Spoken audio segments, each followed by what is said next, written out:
Perpres nomor 14 tahun 2005 itu harus dilaksanakan di tahun ini, harus diselesaikan itu perencanaan pemerintah yang mengakomodir pengakuan atas kinerja dosen, khususnya di situ bukan dosen maksud saya ASN, khususnya di situ adalah tunjangan kinerja. Nah, sembari menunggu itu Pak, kami melihat bahwa fakta di lapangan ternyata tunjangan kinerja ini seharusnya memang seharusnya dibayarkan untuk semua ASN tanpa terkecuali.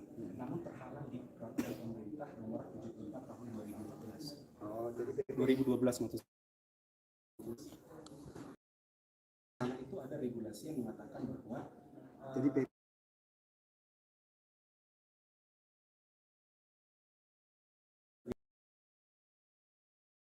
untuk pengaturan keuangan, pengelolaan keuangan, maka dibayarkan untuk ASN di sana. Nah, ternyata faktanya di lapangan kinerja kelas jabatan itu jauh di atas daripada remunerasi diperoleh teman-teman yang ada di BFU Remon, gitu Pak. Contohnya dari surat dari IPB dan juga dari UPN Jakarta dan juga kampus-kampus lainnya Pak yang ada di Indonesia. Rata-rata ini ya seluruh di atas gitu ya. Di bawah BNP. Sebenarnya begini Pak, konsepnya itu jadinya seperti ini. Jadi disparitas atau gap yang sangat jauh antara ASN satu dengan yang lain. Artinya status BL ataupun BH ini memang menguntungkan bagi mohon maaf pejabat-pejabat yang pejabat-pejabat memiliki jabatan struktural. Nah itu bisa sampai ratusan juta. Tapi untuk ASN yang dosen-dosen biasa yang tidak punya jabatan itu mencapai 30 juta per 600. Bahkan ada contohnya Pusat berapa? Saya per bulan P1 500.000. 500 6 per 6 bulan 3 juta. Jadi kalau dibagi hampir per bulannya berapa tuh? Hampir 750 aja. Padahal teman-teman dapat mungkin 5 juta per bulan.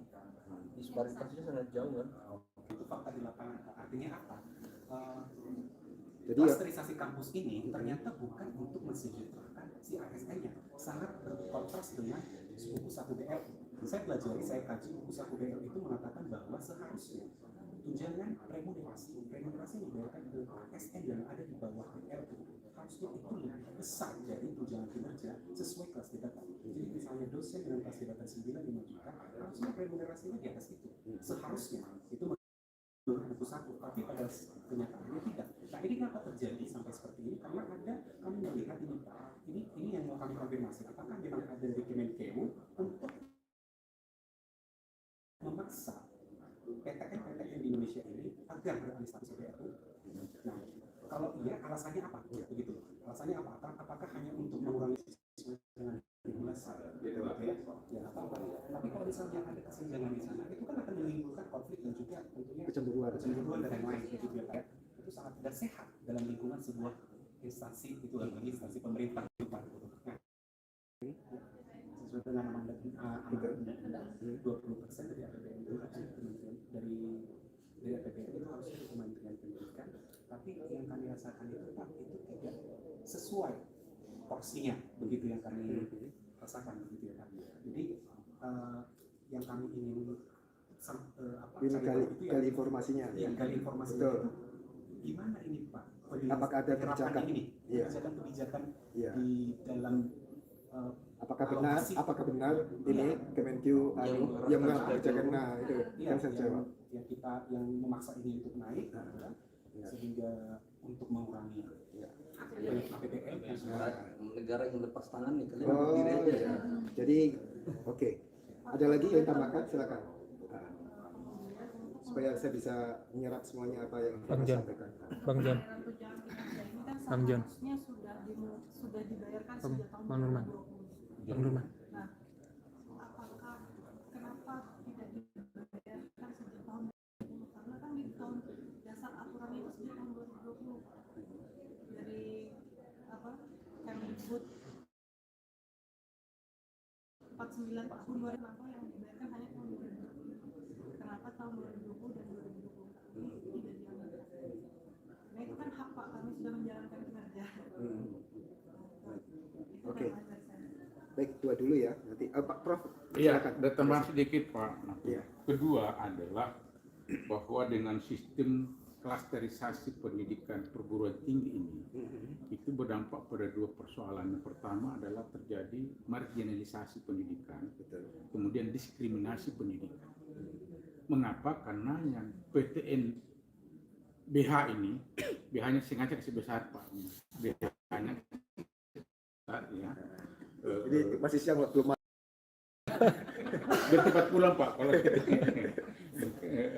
karena yang bisa mengakses itu adalah masyarakat atau siswa yang memiliki standar ekonomi menengah ke atas. Karena menengah ke bawah ini pasti mikir, karena ujung-ujungnya PTNBH itu membebankan kepada masyarakat, ya ini orang tua mahasiswa melalui UKT. Nah, karena kok tidak semua PTNBH dan BLU sekarang ini bisa menghidupi dan usaha sendiri. Itu satu. Dua, yang ketiga, ini juga adalah proses membuat perguruan tinggi tidak fokus kepada proses peningkatan kualitas pendidikan. Kenapa? Karena disuruh bisnis. Jadi orang-orang yang banyak profesor, doktor ini bukan tidak fokus memikirkan bagaimana mengembangkan proses pendidikan, pembelajaran, tapi berpikir bagaimana bisa mendapatkan uang dari usaha-usaha tertentu. Setelah yang keempat adalah dalam proses pendapatan uang melalui usaha itu tidak ada keadilan sosial. Ya, hanya dinikmati oleh para petinggi-petinggi kampus. Betul. Di bawahnya netes, tapi ya netes 5 kali seminggu, baru jatuh lagi tetesannya gitu. Sementara di atas ini ya setiap jam dapat tetesan gitu. Bahkan menetek mereka bagian atas kan gitu. Jadi trickle down efeknya nggak sampai Itu Pak Nuki. Jadi memang apakah dari pemerintah tidak mencoba kembali mengevaluasi sistem pengelolaan pendidikan di Indonesia ini, terkhusus pendidikan tinggi dengan pola klasterisasi tadi itu. Mengapa tidak dikembalikan seperti masa Orde Baru, semua lembaga pendidikan pemerintah hadir di sana secara merata tanpa diskriminasi. Saya kira itu tambahannya. Prof. Jamil, Pak saya tadi John Rhys. Dan Ibu Bu Nindya. Baik, dari Pak Prof. Jamil, Pak John Rhys dan Bu Nindya. Jadi pertama yang pertanyaan dari Pak John Rhys dulu. Jadi pertanyaannya adalah apakah benar Kementerian Keuangan memiliki kebijakan untuk mendorong PTN menjadi BLU atau PTNBH? Jadi dasarnya kami di Kementerian Keuangan ini adalah pengawasan anggaran sesuai dengan kebijakan anggaran pendidikan nasional, di mana masing-masing kementerian lembaga, waktu itu Kemendikbudristek yang dikomandani oleh Mas Nadiem, itu memang cenderung untuk bikin kebijakan untuk percepatan dan mendorong seluruh bukan hanya PTNBH tapi bukan hanya BLU tapi menjadi PTNBH seluruhnya. Bahkan di dalam usulan dari tim mereka, timnya Mas Nadiem itu di revisi undang-undang Sisdiknas didorong sampai 8 tahun. Range-nya itu diharapkan seluruh PTN itu menjadi PTNB. Jadi ini kemudian kami juga mengkritisi kebijakan tersebut. Pada prinsipnya kita memberikan kriteria yang sangat ketat. Sebuah PTN itu dinyatakan mampu berangkat dari PTN Satker, kemudian dia naik kelas menjadi BLU, kemudian naik kelas menjadi PTNB. Masing-masing memiliki konsekuensi dari sisi pengelolaan keuangan, dari sisi kemandirian, dari sisi juga bagaimana pertanggungjawaban keuangannya. Sehingga apabila PTN tersebut itu benar-benar layak, berdasarkan hasil evaluasi, hasil review yang dilakukan oleh Kemendikbudristek saat itu, maka silakan aja, otomatis nanti implikasi pembiayaannya juga akan berdampak kepada APBN. Ketika BLU itu naik kelas menjadi PTNBH, justru itu mengurangi fiscal space daripada APBN, karena biasanya ada PNBP yang disetorkan ketika naik menjadi PTNBH malah kehilangan malah. Nah itu kemudian ini dari sini kita jelas bahwa Kementerian Keuangan pada prinsipnya tidak mengarahkan bahwa seluruh PTN itu menjadi PTN BLU maupun PTNBH, tapi tetap melakukan evaluasi kinerja, baik itu dari sisi manajemen keuangannya, baik itu dari sisi pelaksanaan daripada Tridharma perguruan tinggi, Kemudian dari sisi pengabdian masyarakat juga itu harus tetap menjadi bagian penting karena ultimate beneficiaries adalah masyarakat, baik itu di sini adalah mahasiswa, dosen, dan tentu orang tua juga dari mahasiswa juga mendapatkan benefit dari anaknya yang telah investasikan dari uangnya orang tua untuk pendidikan. Nah ini pertamanya ini dari Pak John Chris. Nah yang kedua adalah persoalan regulasi. Ini juga agak mirip dengan Bu Media. Regulasi memang ini pure adalah regulasi PP maupun Perpres. Ini kementerian lembaga yang berwenang tentu adalah ada Menpan, ya kan? Kemudian di situ juga biasanya ada koordinasi intensif ketika menyusun PP-PP terkait dengan baik itu tunjangan, ya, fungsional, kemudian penerapan tunjangan kinerja di PTN, itu juga berkolaborasi dengan Kemendikbudristek saat itu masih Kemendikbudristek. Sehingga ketika implikasi dari rumusan dari regulasi yang ada, baik PP, kemudian diterjemahkan dalam Perpres, dan kemudian dielaborasi di dalam turunannya di dalam peraturan menteri, baik menteri Menpan maupun di menteri Dikti, tentu akan kemudian di capture di dalam desain daripada penganggarannya di Kementerian Keuangan.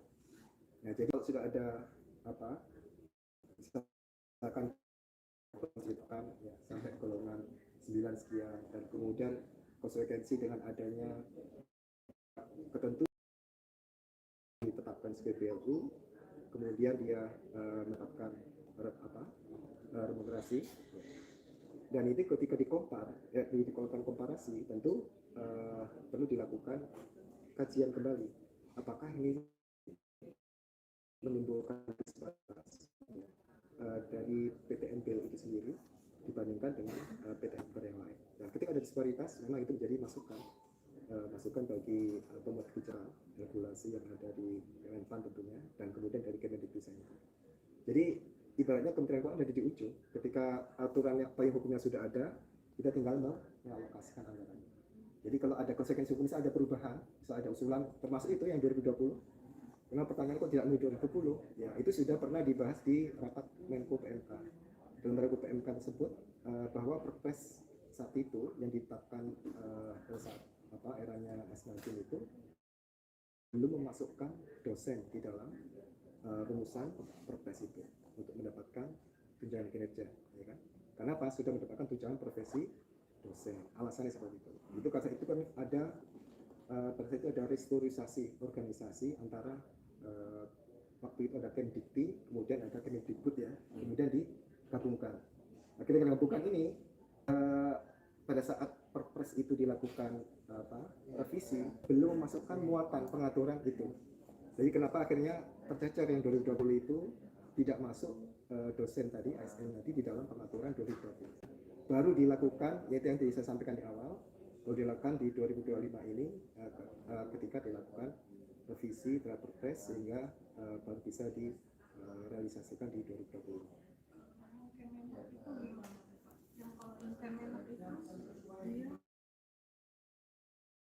Untuk membayar tahun 2015 sampai 2017, padahal dia baru mengajukan di tahun 2021.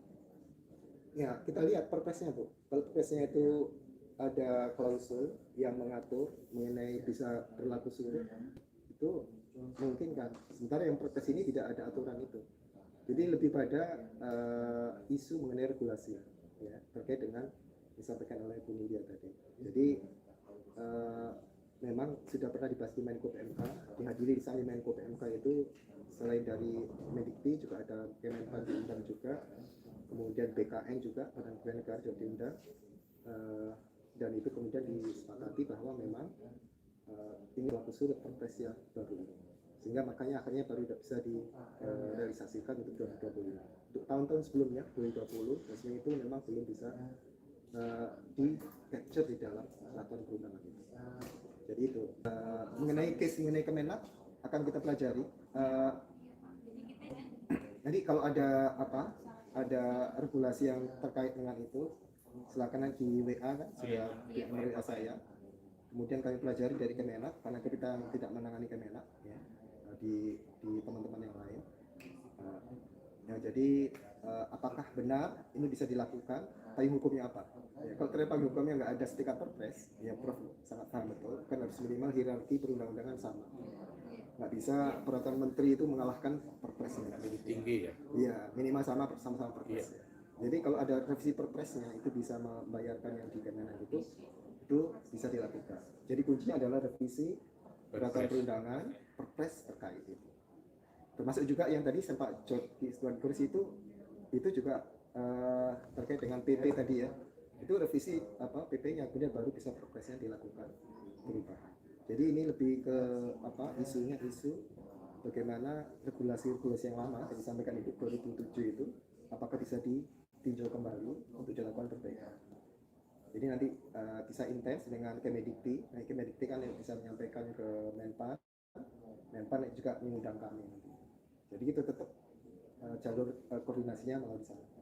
Nah itu yang kemudian yang ketiga yang Prof Jamil memang itu menjadi makasih masukannya menjadi pemikiran kami bagaimana merevisiting terhadap kelembagaan ya institutional development yang kita lakukan saat ini apakah sudah on track dan bisa meningkatkan kualitas dan kompetensi dari dosen sekaligus meningkatkan kesejahteraan dari dosen-dosen ini secara merata. Isu disparitas itu memang karena memang ketika kita melihat secara parsial bahwa memang profesionalisme perguruan tinggi memang diharapkan terus berkembang. Memang kita didorong untuk mencapai kalau bisa PTN yang bisa top 100 ya dunia ya world 100 in university ya kelas university. Nah untuk mencapai ke sana memang kalau kita benchmark di perguruan tinggi di luar ya, memang didorong perguruan tingginya itu memang kemandirian fiskal dan sebagainya itu didorong akhirnya banyak melakukan penelitian riset itu kerjasama dengan pihak industri kemudian juga pengembangan usaha dan sebagainya tapi tidak semua PTN memiliki kemampuan yang sama.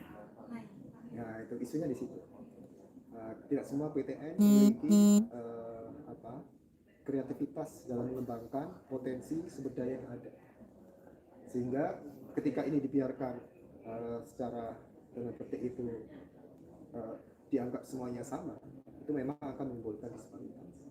Makanya nanti akan kita lihat clusteringnya mana yang benar-benar mampu jadi PTNBH ya, dengan konsekuensinya seperti kayak IPB misalkan kemudian kayak UI kayak ITB kayak UGM ya itu kan adalah world class university yang sudah memang masuk kelas dunia dan itu memang bisa dikatakan sudah layak menjadi PTNBH.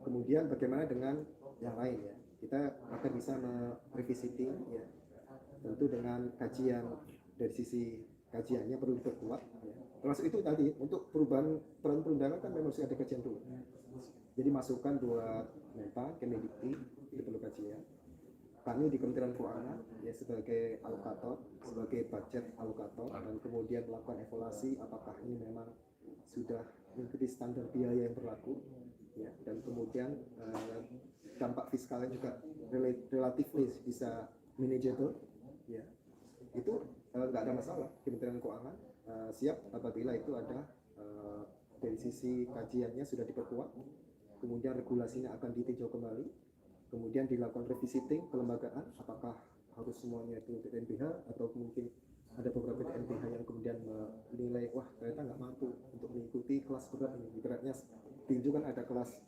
ringan ada kelas bulu kelas layang kelas ringan kelas menengah kelas berat gitu kan Termasuk kondisi daerah Pak sangat mempengaruhi betul daerah. betul Ketika daerah itu tidak punya ruang industri, diapakan pun nggak mungkin, susah pasti. iya Jumlah penduduk Iya. itu pasti berpengaruh. betul itu akhirnya sunatullah resilient economy base berpengaruh terhadap apakah perguruan tinggi itu benar-benar cepat ya, berakselerasi untuk ikut bersaing ya di lulusan dari alumninya itu bisa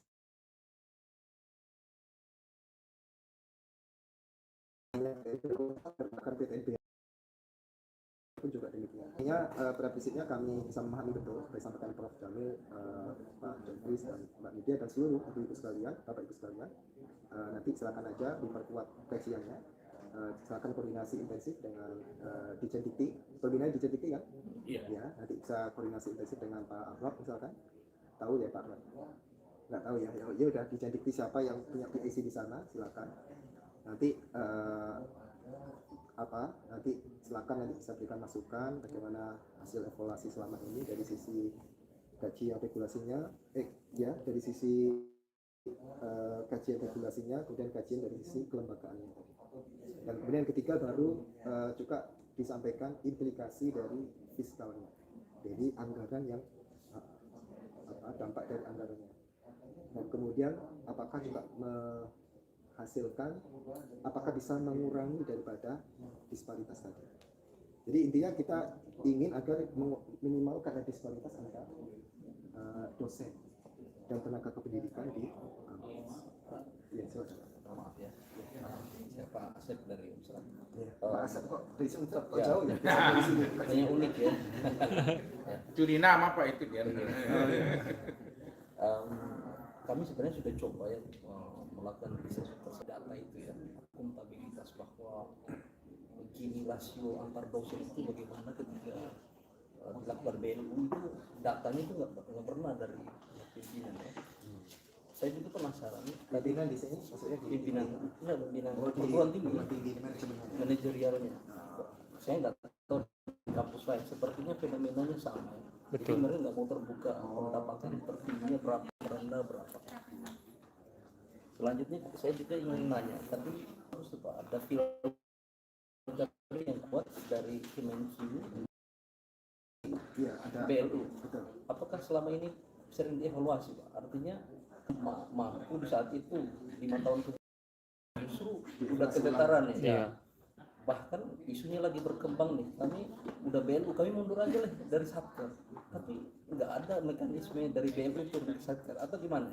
Kami penasaran akan skema ini, atau teman-teman Satker ini lagi gelisah nih, disuruh harus naik ke BLU. Gelisah. Ini jadi bingung nih. Ada di Kemendikti ada perintah yang baru lagi, nggak ada kan? Ada paksaan gitu Pak, harus Iya. seolah-olah Itu padahal gitu, pengkondisian, Pak. Pak. Di- itu Pengkondisian, di- seperti dana rapid itu kan. Wacana ya. Ada dipaksa PPNBH malah. Padahal kampusnya belum mampu. Betul. Jadi itu kan kebijakan sebelumnya ya, Iya. menteri-menteri sebelumnya yang di Mas Nadiem waktu itu kan. Nah, menteri yang sekarang beliau sangat bijak ya, beliau sangat adaptif dengan perkembangan baru. Saya kira beliau bisa lebih memahami ya. Tidak bisa dipaksakan perguruan tinggi negeri yang memang belum benar-benar siap untuk diarahkan untuk menjadi BLU, apalagi kemudian untuk PTNBH. Makanya Evaluasi turun mungkin apa? dari BLU ternyata nggak mampu. Nah, itu yang perlu kita kaji lagi karena ini kan jadi menurunkan daripada gradasi level yang semula sudah naik kelas jadi BLU, apakah menurunkan ke Satker. Itu yang perlu kita kaji kembali. Kebetulan untuk yang berapa bulan yang lalu itu dari Dijen Kekayaan Negara DJKN itu mendapatkan tugas dari waktu itu masih Bu Menteri, tugas dari Bu Menteri Bu Sri Mulyani untuk DJKN, tolong buatkan kajiannya untuk PTNBH dan BLU kalau nggak salah. Saya kira saat ini sedang dilakukan kajian itu, usulan untuk kembali back to ini ya, Satker. Ada isu yang berkembang ini dari swasta akhirnya karena BLU dan PTNBH ini mencari banyak mahasiswa. Kuota mahasiswa sebanyak-banyaknya. Ya, jadi swasta itu sekarang banyak yang susah cari mahasiswa, dapat mahasiswa. Itu maksudnya mungkin begini ya Pak ya, karena kan dipaksakan untuk mandiri, padahal kondisi tidak mampu untuk mandiri, akhirnya apa? PTN BLU dan juga PTNBH ini menampung mahasiswa di luar kapasitas. Artinya rekrutmen mahasiswa dari berbagai jalur mandiri, jalur prestasi, jalur ini, jalur itu, artinya menampung dari harusnya rasio yang seharusnya di atas kuota yang seharusnya. Dan ini tentunya akan mengancam posisi daripada PTS ya. Jadi mahasiswa yang seharusnya daftar di PTN PNS yang sudah tersaring dari tidak lolos di PTN akhirnya tetap masuk ke PTN begitu, tetap masuk ke PTN Pak, dan itu tentunya merugikan pendidikan tinggi secara umum. Dan kemudian Pak, terkait dengan ini saya mau merespon tadi Pak terkait dengan rapelan. Sebenarnya Kemenak sudah memberikan contoh sebagai kementerian yang mau membayarkan rapelan yang diajukan ke Kementerian Keuangan sebagai anggaran tambahan di tahun 2021. Mereka mengajukannya itu di tahun 2021 Pak. Tapi untuk pembayaran 2015 sampai 2018. Artinya apa? 3 tahun. Dari 2001 ke 2021 ke 2018 3 tahun. 2015 itu 6 tahun. Ada gap 6 tahun ini tapi tetap bisa dibayarkan. Itu dikeluarkan PMK oleh Kementerian Keuangan pada saat itu nomor 103 PMK 2 2021 tanggal 30 Mei 2021. Dan itu akhirnya utang tukin itu dibayarkan untuk kekurangan pembayaran tukin untuk Kemenak itu akhirnya dibayarkan. Sementara yang lainnya ada TPD, tunjangan profesi dosen ada. Ada Pak. Dan itu kan pembayarannya selisih Pak. Iya betul. Kan kita kalau misalnya dan saat ini pun di kementerian kita sendiri kalau misalnya kita sudah sertus tukinnya dibayar selisih, Betul. bukan dibayar full begitu. Oke. Jadi ya nggak masalah, yang penting kan tetap dibayarkan apa yang harusnya menjadi hak ASN, itu tukin yang harusnya dibayarkan sejak tahun 2020 Pak, sesuai dengan Permendikbud nomor 49 tahun 2020 sampai 2024 harusnya dibayarkan. Terus yang tahun 2020 itu ketika kita jadi dosen Pak itu nggak langsung dapat servis. Sementara ketika tuh kalau tukin CPNS itu dapat ya Pak ya. Jadi saya sendiri di tahun saya 8 tahun jadi dosen itu baru bisa servis. Jadi ketika saya jadi dosen itu gaji memang hanya 3 juta. 3 juta itu saja. Dengan tunjangan fungsional asisten ahli. Dibanding SN lain ketika masuk lain langsung S1 misalnya setara dengan apa ini jabatan fungsional setara maka jauh lebih tinggi padahal S1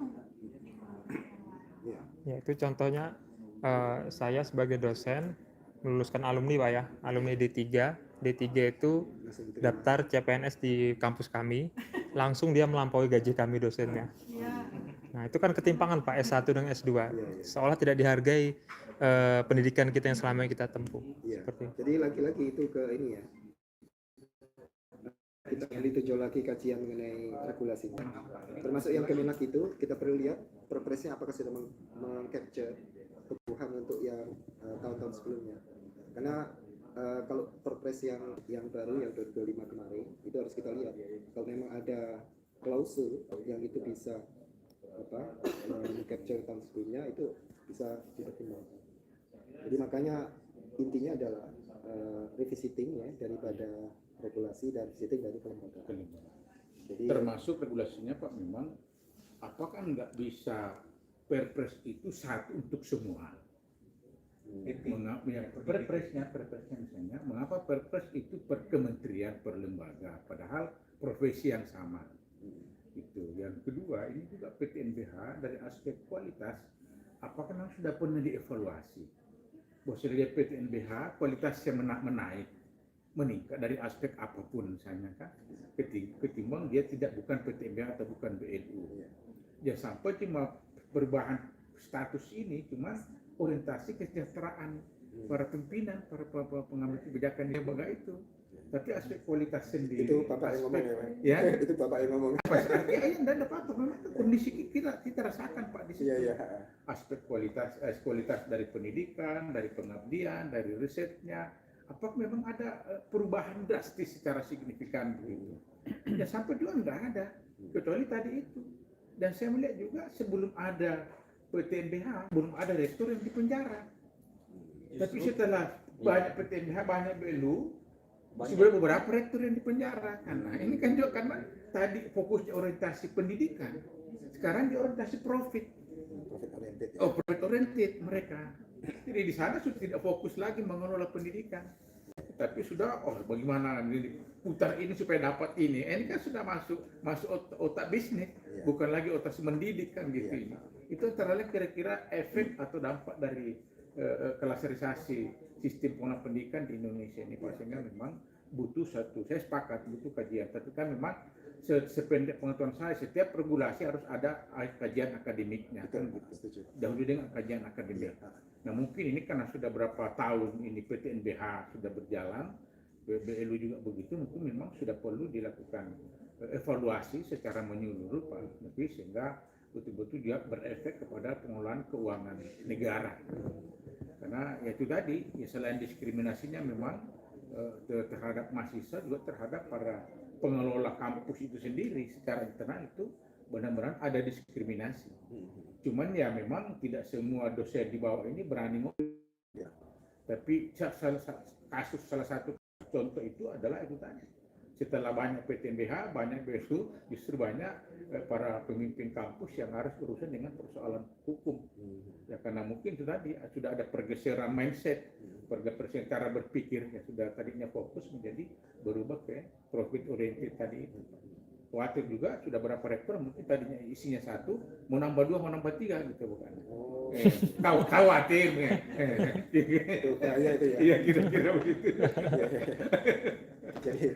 Jadi iya. Jadi saya kira ini ya kita bisa bisa menyimpulkan berapa masukan dari Pak. Tapi sebelum saya simpulkan silakan ada yang lain ini menyampaikan dulu. Ya, ini Pak ada dari teman kita juga itu ngasih laporan ada yang main pacuan kuda katanya. Betul. Yang main golf. Jadi iya pakai uang kampus. Ya ada di sini udah saya print juga itu lembarannya. Ini di juga ini Pak ada untuk remunerasi. remunerasi. Nah, udah saya Kan print. tidak sesuai dengan misalnya tadi harusnya kan menurut Pak itu kan buku saku ya. Itu kan Nanti memang- kalau ada filenya ada Pak. bisa Ini Pak. dikirim juga melalui WA boleh. Ini Ini papernya bisa kita terima. Ya. Ini yang polisi gitu yang untuk jalan fungsional. Nah untuk yang rapelan ini kebetulan mungkin tadi tertinggal di Kemenpan itu jadi Oh sudah ke Menpan tadi. ya, Jadi responnya ke Menpan gimana tadi? Kita bahasnya berbeda. kita bahasnya di sana berbeda. Oh, Ini terkait dengan regulasi naik apa Makanya Kan kita pikir Kemenpan tidak terkait dengan persoalan Uang. di anggaran Pak. Ya, jadi Kemenpan pengaturan mengenai ini. cuma regulasinya tadi kita bicara regulasi, apa ya. Iya. Karena kami dosen itu. Nanti ke Iya. sana juga. ya ini saya dari kampus ini Pak. Ini teman kemarin.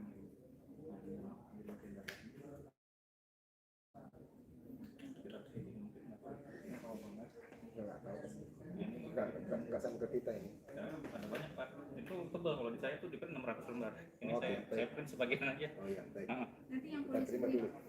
masalah peraturan hukum nanti saya kirim ke ya ini kebetulan saya datanya Pak nanti dikirim Iya. oleh DPR Pak. Jadi bisa dikaji karena di sana juga kita sudah berikan contoh dari peternak yang berhasil membayarkan utang dari 2015 ke 2018 yang diajukan di tahun 2021 itu diajukan setelah Klausul ya untuk tahun-tahun sebelumnya. Itu pertama, yang kedua juga bedanya kok yang di bawah Kemendikbudristek saat itu karena memang belum terangkut di dalam pengaturan di Perpresnya yang baru ini. Itu saja sebenarnya miss-nya itu. Jadi kalau bisa terangkut dari awal itu bisa ini bisa diajukan menjadi bagian daripada sebenarnya itu lebih ke sana. itu flashnya kemarin itu begini Pak karena memang kan kementerian kita itu sempat terpisah Kemendikbud dengan Kemendikti pada saat itu. Jadi memang ini yang berbeda. Satu Perpres nomor 1 tahun 2031 tahun 2013 yang mengatur 136 tahun 2013 yang mengatur Kemendikbud. Nah, di Kemdikbud ini gitu ya Pak. Nah, kemudian terpisah ini Kemdikbud dengan Kemdikbud dikecualikan lagi kan Pak dosen ini di 131 tahun 2013. Kemudian di 136 tahun 2013 Kemdikbud ini dibayarkan. Nah, di tahun 2020 kita kan ini lagi bergabung kembali dan artinya dan di sana itu undang-undang yang berlaku Perpres yang berlaku adalah Perpres nomor 136 tahun 2018 sejak bergabungnya.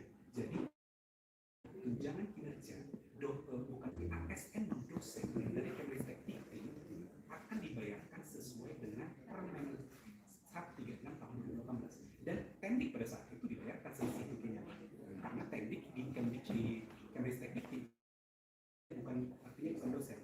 dosen nggak dibayarkan begitu. Nah di sini jahatnya regulasi ini Pak, yang memang, dan dari sini sebenarnya kami masuk jujur ya Pak, menuntut hak kami untuk membayarkan cuti dosen, dan akhirnya dibayarkan kami. Dan kami menuntut tidak dibayarkan ini sejak tahun 2020, dan memang ini di dalam undang-undang, diatur dalam undang-undang dan harus memang dibayarkan karena ini merupakan utang pemerintah, dan namanya utang itu di mana-mana harus dibayar ya Pak. Ya, jadi sebelum dijawab, jadi gini Pak John Chris ya. Jadi untuk yang dulu itu kami, kalau Kementerian Keuangan dulu itu tahun 2012 kalau nggak salah sudah mengingatkan di Kemendikbudristek, berarti sudah zamannya Mas Nadiem kan, untuk memasukkan muatan ya itu juga mencakup revisi perpres mencakup juga dosen ini belum masuk. Kita mau mengingatkan ke itu, tapi kenapa Pak kok akhirnya tetap tidak dimasukkan, itu yang kami bertanya-tanya. Kebetulan kan saya belum di sini kan, waktu itu ada yang menangani mengenai peraturan perundangan itu Direktorat HPP. Waktu itu yang hadir Pak Endang ya, siapa? Yang itu saling Pak Sahrul, kalau Pak Sahrul di tempat kita. Pak Endang ya, Pak Endang. Ya, itu yang menangani peraturan perundangan. Itu pernah mengingatkan. Pak Heru kalau nggak salah, Pak Heru pernah. Pak Heru ya, Pak Heru. audiensi yang sebelum Yang Ya, Pak Heru pernah menceritakan pada kami, Pak itu sebenarnya kita ingatkan Pak di Kemendikbud itu. Ini belum, dosennya belum dimasukkan di dalam perpres ini, pasti akan jadi polemik antara dosen yang ASN dengan pendiknya dan sebagainya. Dan kemudian di manajemennya juga di kampus juga pasti ada ini. Tetap aja sampai kemudian difinalkan perpresnya itu belum masuk. Jadi sebenarnya dari Kementerian Keuangan malah mengingatkan. sebenarnya kalau Serdos itu tidak langsung Pak, ketika kita langsung jadi dosen, di situ juga Serdos kita dibayarkan karena kita ikut pekerja, mungkin tidak akan serius ini. Tapi karena Serdos ini sampai itu harus ada tes bahasa Inggris, Ada kuota per tahunnya. ada kuotanya Pak setiap tahun, yang seharusnya dosen itu karena itu kan hak dosen yang seharusnya sudah didapatkan ketika dia menjadi dosen paling tidak 2 tahun selama dia berada dapat Serdos, mungkin kita akan diam saja. Tapi karena dan juga mungkin itu kenaikannya terus menerus sementara Serdos ini tetap mengikuti kenaikan gaji, jadinya selisihnya itu kan jauh sekali. Semakin akhirnya dari tahun-tahun semakin Iya, semakin menjauh besar ya. selisihnya, semakin jauh. Di Permen 49 dibedakan itu. Serdos dengan itu beda. Tidak dibayar selisih. Permen 49 ini Permendikbud. Permen Oh, Permendikbud. 2020. Jadi gini aja, nanti bisa di list peraturan perundangan apa saja yang perlu di, tentu ada kajian akademiknya, setuju sekali harus itu sebagai dasar bagi pemerintah ya. Pemerintah dalam ini ada Kemendikbud, ada Kemendikti Saintek, ada Kemenpan, dan nanti dari sisi penganggarannya di Kementerian Keuangan itu nanti akan kami mendapatkan masukan pemerintah dari kajian akademiknya. Kemudian yang kedua juga melihat bagaimana implikasi dari penganggarannya, implikasi fiskalnya sejauh mana. Karena kan luar biasa banyak nih jumlah dosennya, apalagi harus dipikirkan itu sampai berapa tahun gitu kan. Nah itu juga. Nah, ya, apakah seperti itu nantinya? Kalau memang itu bisa ya ini tergantung nanti Menko PMK juga nanti akan koordinasi juga Menpan sama Bukti. Apakah ditinjau kembali perpres ini untuk memasukkan klausul tadi? Klausul ini tentu diharapkan harus ada kajian akademik yang kuat, ya.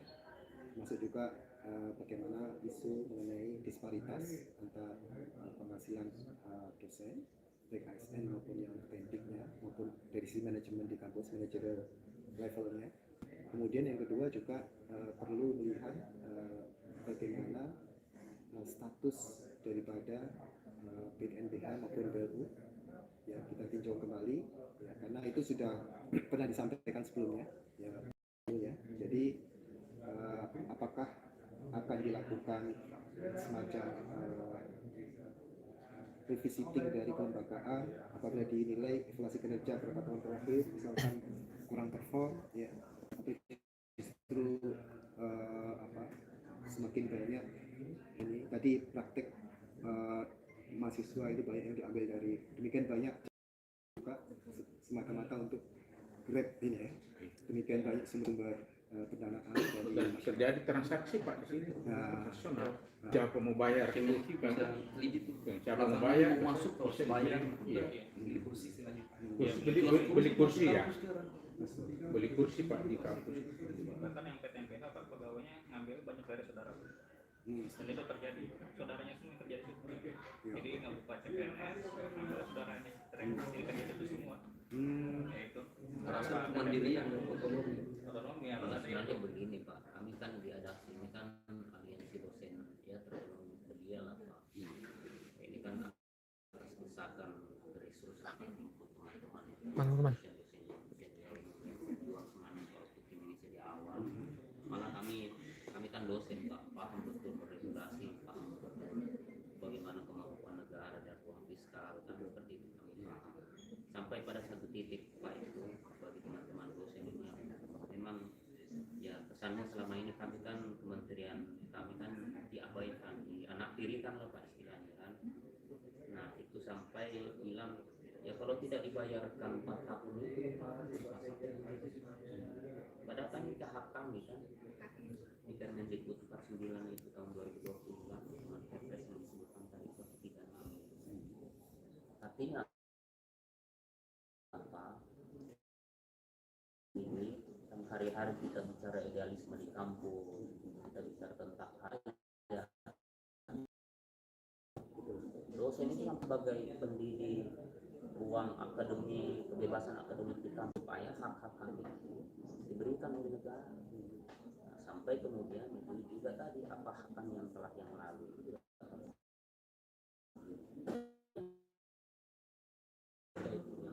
yang awal sudah meninggal beliau. Nah, itu meninggalkan keluarga, meninggalkan beban ya kan? Dan itu hak yang dibayarkan oleh negara. Nah, sampai pembicaraan kami itu kalau itu tim kami tidak dibayarkan sejak tahun 2020 itu kan Permendikbud 49 2 tahun lah, ini sudah syukur. Dan itu kan ada contohnya seperti di Kemenak. Saya kira itu hanya will saja lah. Itu kalau tidak bisa 5 tahun. 2 tahun ya. Kalau 5 tahunnya 5 tahun lah. Lebih gitu kan, bagus. ya.